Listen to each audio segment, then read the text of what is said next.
Hey everybody, this is Mr. Nobody, and I'm going to talk about how you should prepare and what to expect when you travel to Slab City down in Southern California. So, first things first, Slab City is in the middle of nowhere. So, if you plan on traveling there, um, you're best off driving there. Um, a lot of people take their RVs out there, and it's a lot of like older folks like 40, 50, 60 years old taking their RV out, trying to find a free spot to camp at, maybe find a community to hang out with. And uh and when you get there, you're gonna you're gonna find people that are gonna try to offer their land for a certain price, but the reality is you can actually find your own spot in Slab City. It's a humongous desert. Um, San Bernardino County and Imperial County are two humongous counties with a lot of space. Uh, you don't need to pay rent anywhere in Slab City unless you're doing it for the convenience. So I'm going to talk about what happened when I went to Slab City. What I did, so I basically came from Northern California, drove my car down south, and and got an Airbnb. Now, Airbnb is not necessary, but if you don't have an RV, if you're not a big camper, uh, they have a lot of different options from sleeping on the ground in a tent to sleeping in a trailer to something more elaborate. Maybe who knows what those hippies have under their sleeves over there.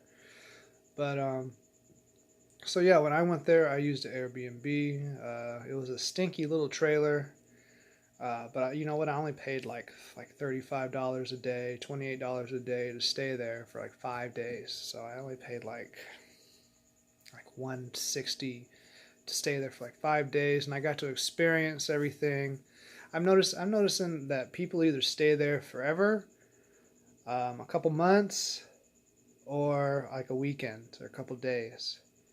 It seems like the city, like the LA folk and like the city folk, they like to come over there for a weekend to get away from the grind of Los Angeles and San Diego, and and people from up north, like people will come from Idaho and Oregon and all like this real slow down places, and they'll come to Slab City to escape the winter. Now, um, when I went there, I was 28 years old, so I was hanging around a crowd of people that were either like in their late 30s or early 20s.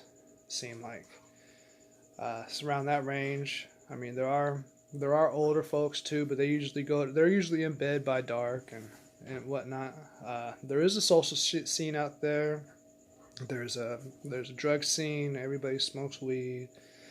Um, Everybody's willing to do LSD. Uh, Supposedly methamphetamine is very popular over there, so beware of that. If you're into meth, just try to hide it from people. It's not a good trait. It's not a good trait. If you're gonna go there for drugs, go there for LSD, because they have some amazing art over there that you can appreciate, like Salvation Mountain. Now there's this old man. The like this whole place is centered around Salvation Mountain. It's this old man that basically built this uh, artificial mountain, and it has a bunch of nice Bible scriptures. It's very beautiful. It's a nice sight for sore eyes. I'll tell you that much. You get tired of running into homeless tweakers without any teeth. Uh, it's very nice to see this beautiful monument dedicated to Jesus. Now, the dude that made this Mount Salvation Mountain was an eccentric old man who spent a large portion of his life building this humongous mountain, which is, from what I remember, it was like 3.5, 4 stories tall, and a lot of beautiful different colors. It's pretty indescribable. You gotta check it out before, like, even if you don't pass Salvation Mountain and go into the city, at least see Salvation Mountain and drive your ass back to San Diego or LA, you know. But now the people are very helpful. Basically, when I was bored, I'll just ask one of the more friendly people, hey, can you give me a tour? They'd plop their stinky ass in my car. Yeah, that's another thing. Slabbers are usually stinky individuals. I'm sure there's a few that bathe some sort of way, but yeah, it's a good idea not to let a slabber in your car. Try to walk places with slabbers, because like once they sit down on your car, that stink is gonna take some time to go away. Nothing against the slabbers, like the full-time slabbers and whatnot. They're wonderful people on the inside, but on the outside, a lot of them stink very bad, and it's hard to shower when there's no running water, or you have a debilitating mental illness, or it's 100 degrees outside and you get stinky after a day of or 12 hours of being outside. So it's not a big priority.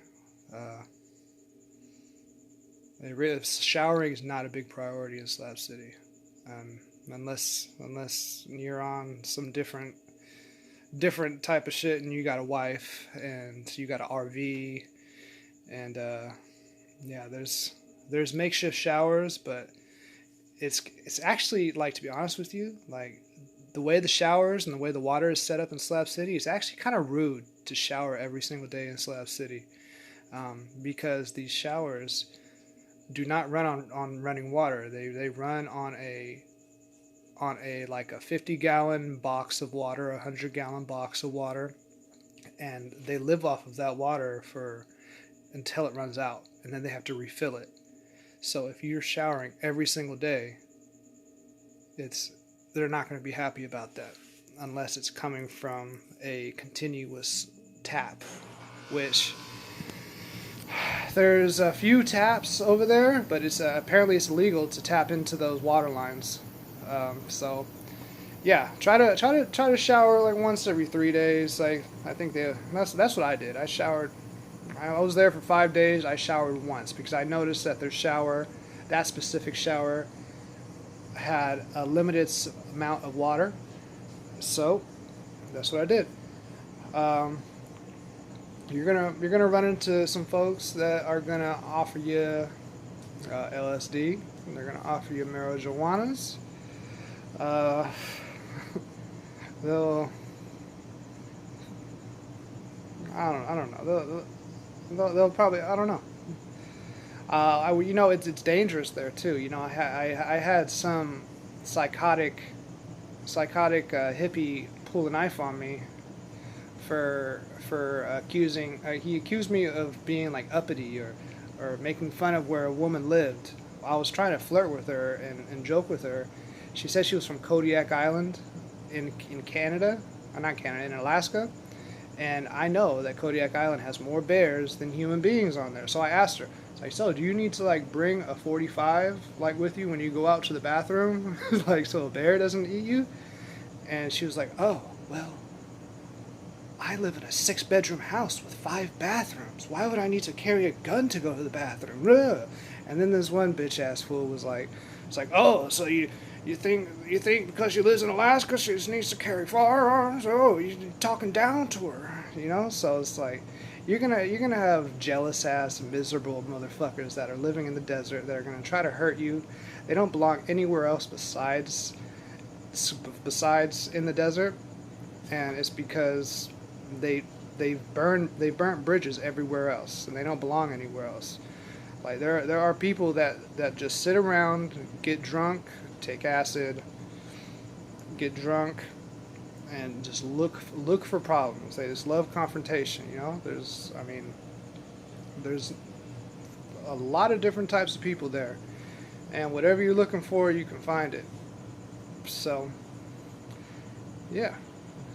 Generally, the later you stay up, the more likely you're gonna find some fucked up individuals. And the great thing, my favorite thing about Slab City is that the cell phones don't work, and your biological clock gets to start working at your circadian rhythm gets to start working correctly, because you can't use your phone. There's no cell reception unless you have Verizon or some shit. Even if you have Verizon, I don't think they have reception very well. So once it gets dark, you actually get tired. You're not looking at your phone. You're not looking at your phone and just staying awake. These lights that are in our phone keep us awake, and they mess up our circadian rhythm. So when you're in Slab City, you're actually going to bed at 9 o'clock, 10 o'clock, 8 o'clock, and waking up at the break of dawn when it's actually daylight. And you do this every single day because that's what normal people naturally do. And it feels great to wake up at 6, 7 at 7. I was waking up at 7 a.m. every single day, and it just felt amazing because I went to bed when I was supposed to. I woke up when I was supposed to, and it's just a great experience. Most of the people that live there are good people, just trying to live a different lifestyle than the mainstream lifestyle that is given to us out here in the real world. And when I say the real world, Slab City isn't like it's a real place. Like it's a real place. You can do great things. You can get into trouble. You can get into not any trouble, but it's not a place to live. It gets to be about like 120 degrees, 130 degrees in the summertime, and